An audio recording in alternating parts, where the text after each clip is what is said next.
C'est tout à fait normal que les gens pensent qu'il y a eu un tiraillement quelconque, peut-être autour d'un certain intérêt ou de certains intérêts. Il n'en est rien du tout. Ici, j'ai une vision qui est vraiment éclairée à la fois par ma foi chrétienne et aussi ma science de juriste. À mon niveau là, je crois qu'il y a des choses qui peuvent facilement être incompatibles avec mes deux convictions. Refonder l'État du Congo, parce que au regard des études que nous avions faites, nous nous rendons compte qu'il y a deux temps, un temps avant 60 et un temps après 60. Quand vous voyez le temps qui précède 60, c'est le temps que le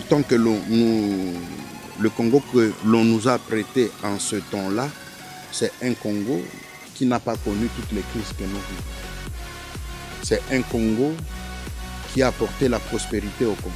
Même les infrastructures de base que nous avons dans des grandes villes. Donc, et depuis, l'ingéniosité congolaise a tendance à démontrer qu'il faut inventer la roue. Mais le Congo n'est pas un État politique par définition. C'est plutôt un État savant, un État génial, un État scientifique. Et à ce titre, il faut interpeller, surtout pour nous qui faisons la science comme activité principale, il faut interpeller ce que les scientifiques en son temps ont dû faire pour créer le Congo, pour le concevoir. C'est un État atypique. Aujourd'hui, vous êtes un grand professeur des universités. Pourquoi pas petit professeur ou professeur tout court? Quel est votre mentor? Moi, j'en ai connu beaucoup.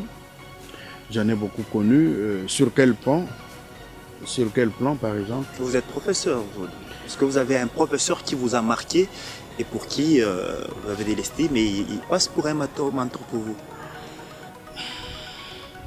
C'est une question complexe. Moi, je respecte tous ceux qui ont été membres de mon jury par le fait que c'est eux qui sont mes géniteurs. Je cite ici d'abord le professeur Nguyandila, pour qui j'ai fait une antithèse. Lui a présenté sa thèse sur la succession d'État, tandis que moi, j'ai fait la continuité de l'État. Et depuis, il a commencé à me suivre pour m'encadrer et évoluer.